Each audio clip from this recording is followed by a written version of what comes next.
Imagine opening your credit card statement and seeing this. Balance £3,000. Then directly underneath, minimum payment due around £80. Suddenly, the problem feels smaller.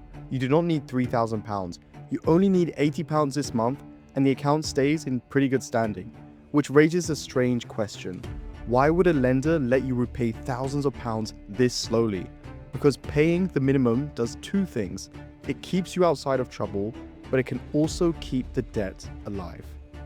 Suppose you and I both spend £1,000 on the same credit card. You repay the full £1,000 when the statement arrives. Assuming normal purchases with the interest-free period, you may pay no interest at all.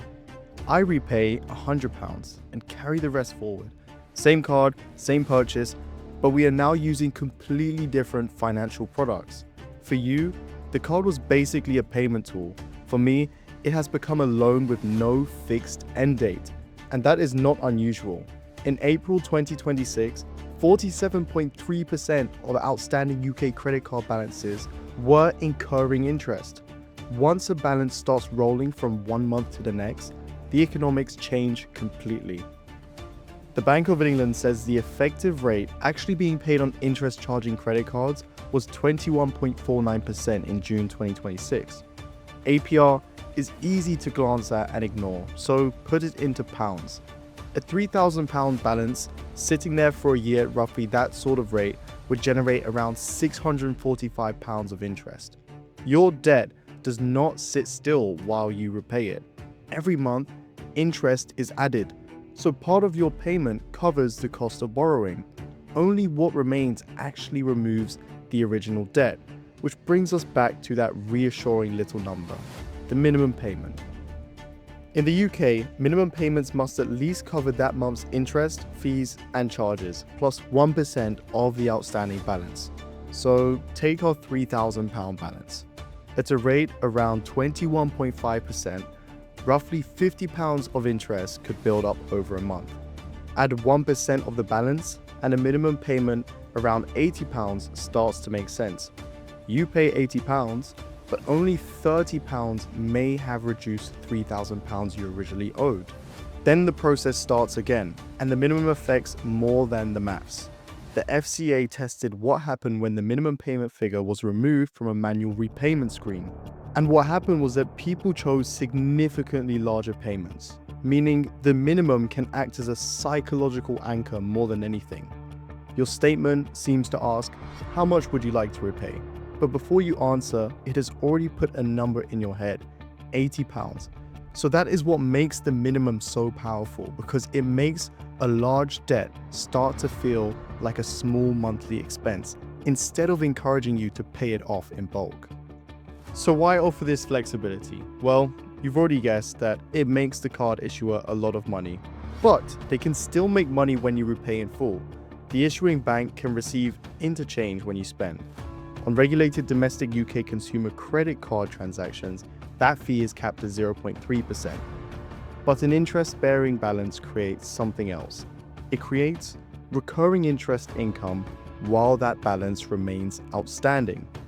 That does not mean the ideal customer is someone who stops paying completely. Defaults, of course, can cost lenders money. The commercially valuable borrower is someone who keeps making the required payments but keeps carrying a balance. And that tension became serious enough for regulators to step in. Let's give you another scenario. Imagine you spend £500. You make the minimum payment. That frees some room on the card, so you spend again. Another minimum, more interest, another purchase. The balance does not have to explode. It can simply refuse to disappear. The FCA calls the extreme version of this persistent debt. If, over 18 months, you have paid more in interest, fees, and charges than you have repaid in principal, the lender has to intervene.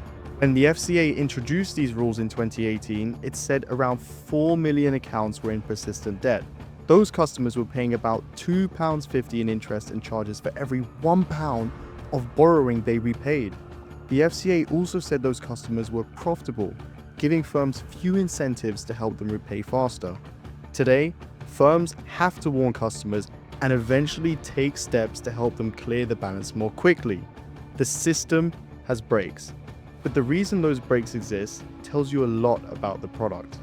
Let's go back to the statement. Balance £3,000. Minimum payment £80. At the beginning, £80 looked reassuring.